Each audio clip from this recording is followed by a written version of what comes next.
Takesha, and this is Shalini Basu. I'm interviewing her for my service agency report for school. She is a licensed master's social worker. Yes. She works for Holy Redeemer, hospice, Yes. and I'm just going to ask her a few questions. Okay, working with hospice, how do you leave work at home, or do you? It's hard to leave the work really at home because sometimes our days are very unpredictable. If a family is grieving, say if their loved one is at the very end of life, obviously we're not going to say that we're running on a clock and leave, but we're going to be with them as long as we possibly can. So it isn't like you could just kind of leave and say, oh, I have paperwork to do. We also have these devices on which we document. All of our documentation is paperless. So we essentially take these home for the most part and do documentation at home. Okay, do you find yourself getting emotionally involved with the clients? Oh, absolutely. I think in hospice, it's hard not to. We are seeing our clients at the very end of their lives, at a very crucial point in their lives. So for us not to be able to be emotionally involved, it wouldn't be humane. So definitely we get emotionally involved. Okay. What would you say is your biggest accomplishment as a social worker? I would say that the biggest accomplishment as a social worker would be learning balance over the years. One of the things that we stress in the field to all social workers, upcoming social workers like yourselves, as well as social workers in the field like me, who are already actively working, is about practicing self-care and balance. And everybody's different. How you unwind is different. How you recharge is different. But it's important for us to be able to do that so that we can get up in the morning the next day and go out and give 110% to our clients again. So I pride myself that I think that over the years I have been able to find ways to cope, to find a balance when I go home and recharge and be there, for my family, and then return to work the next day, being able to give all of me to my clients again. Excuse me. This should have been my first question, but could you tell me about your education? What school you went to? What year did you graduate? Sure. I went to Stockton for my undergrad, and then I went to Rutgers for my master's. I've been a social worker for since 2005. I've been a social worker in the field. Okay. How would you go about locating resources for clients in a community in which you were new and had no previous relationships? That's actually very poignant to me because I'm originally from Atlantic County, and when I took this particular position with hospice, I ended up in Cape May County, and that was uncharted territory. I found over the years some of the best ways to go about getting resources are clients themselves. Clients will tell you what has historically worked for them, what hasn't worked for them, down to which worker down at the social services office will kind of go the extra mile and help you out. So clients are themselves resources. They're fantastic resources. But also engaging with other social workers in the community. There are different networking events that you can attend. For instance, there are different social work actually groups locally in South Jersey that meet. They offer CEUs and things like that. So those are good opportunities also for you to find out what's out there. Where do you think the field of social work is heading in the next 5 years or so? In particular, me being in, I guess, tending more towards geriatrics, that's been my background really. as the baby boomers are coming of age, there's definitely a shift in dynamics as to what aging looks like. Whereas the emphasis on things like nursing home care, long-term care facilities, and things like that were more of the focus for the aged. The fact is that is very, very different with a generation that is coming into their 80s and 90s, and they want to be home, they want to be active. I think that there's a definite shift in dynamics as to more home-based care as opposed to facilities. More inclination towards holistic care as well. Of course, as social workers, I think that we have a responsibility towards lobbying. There's a lot of different things that I'm sure you guys are learning about in terms of policy implementation, and where our roles as activists and not just hands-on social workers come in. So that's part of something that we all need to, I think, stay on top of. To see the changes in legislations, to speak up for our clients and advocate, to sign petitions, to be in touch with our local representatives as changes come. That's funny you say that, because my teacher is always honest about it. She'll talk about a situation and say you should contact your local legislation, write them an email. That's good. Listen to your teacher. What are your thoughts on managed care? Well, I think, depending, what, truthfully, guys, everything has its good and bad.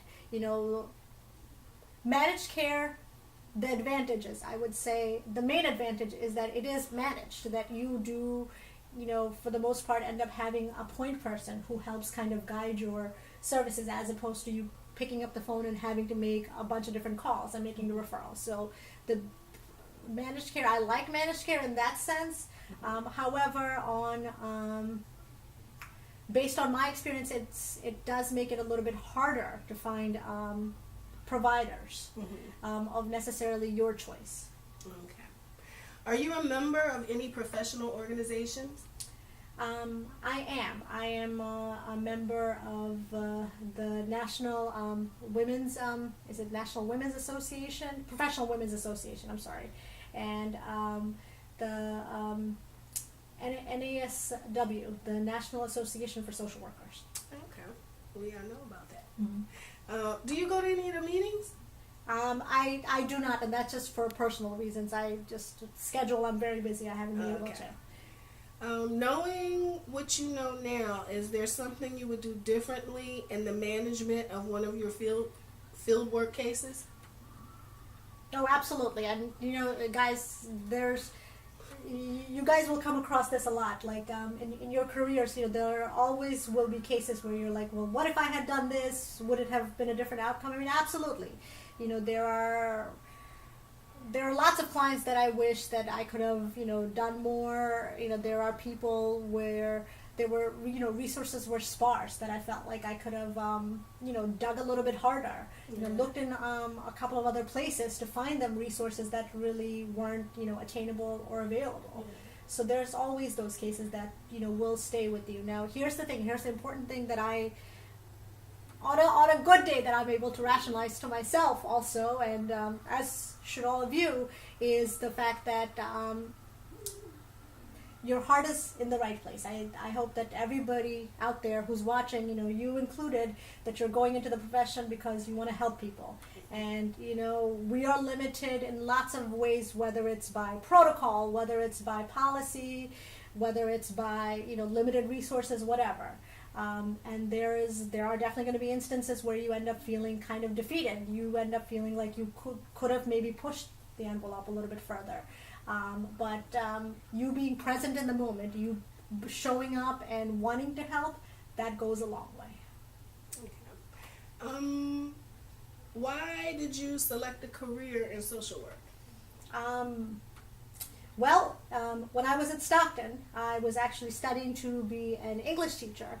And at the time, I was working part-time just to kind of, pay the bills in a nursing home as an activity assistant. And I remember taking an intro to gerontology course at Stockton with a social worker in the field. She was an adjunct at the time, and she actually worked in a nursing home. She was a nursing home social worker. And boy, I'll tell you, like that class, I went in and something just clicked. I think that it was a lot to do with the fact that she was an actual social worker in the field, and she brought to life, her experiences and that mirroring what I was seeing at work already. I just fell in love with it, and I didn't want to look back. Have you ever experienced any type of bias towards you by a client? And if so, how did you deal with it? Oh, absolutely. Working in geriatrics, I've encountered a lot of older clients, from a generation where they felt differently than we do now in terms of their racial beliefs. So I have absolutely shown up to homes where I'm not Caucasian, where they have said things to me that were not very kind. But you know what? Again, keeping in focus, being unbiased, being cognizant of what role you're playing when you're showing up. That's very, very important. So the way I dealt with it is, there were circumstances where I was able to, work through that and still kind of, maintain my role. There were actually a couple of instances where the client themselves, actually in one instance in particular, where the client was absolutely insistent that they didn't want to work with anybody else that wasn't of their racial background, so they didn't want me there. So I had to leave and find a colleague that could accommodate their needs, which is fine. Again, it's important for us definitely not to compromise our dignity. At the end of the day, it is a job, and nobody gets to harm you in any way. Nobody should harm you in any way. But on the same token, we are there to help. So keeping that in mind, you have to, again, find a balance. Okay, here's my last question. How do you make sure you are on top of your continuing professional development? Well, the good news is, again, South Jersey is a really good example of this, that there's lots of opportunities, guys, in terms of, finding, seminars and things that offer free CEUs to social workers, and a lot of them are wonderful because they offer you a dinner, and it's great. But taking advantage of that has been very good, because it allows you to go out there and network with your peers as well, and you get these free CEUs for sure. Plus, for an LSW, which I am, I have to renew my license per New Jersey state mandate, so I don't have a choice. I have to stay on top of it. So I just maintain like a little folder at home, and whenever I go to one of these CEU seminars, whether it's online or in person, I just make sure that I have all my certificates and things, and put them in there. Okay, do you have any final statements or anything you want to make to my fellow classmates? Well, my hopes are for all of you that you're obviously going into the profession, you're going into the social work field because you want to help and you want to make a difference, and just always stay on focus with that, because we need people like you. We need people who are willing to help your fellow human being, and to meet them where they are, and be able to check your judgment at the door. Check any of your own biases at the door, which we all have. We're all human beings, but at the end of the day, that you really just want to make the world a better place. I know that sounds, naive. It sounds a little overrated, but really, that's what social work is all about. Is that we want to overall just improve the human condition. And I wish you all a lot of luck, and I wish you all the best, and in what you do. And kudos to you for choosing to give of yourself as you enter into social work. Thank you very much. Thank you, guys. All right, good luck to everybody.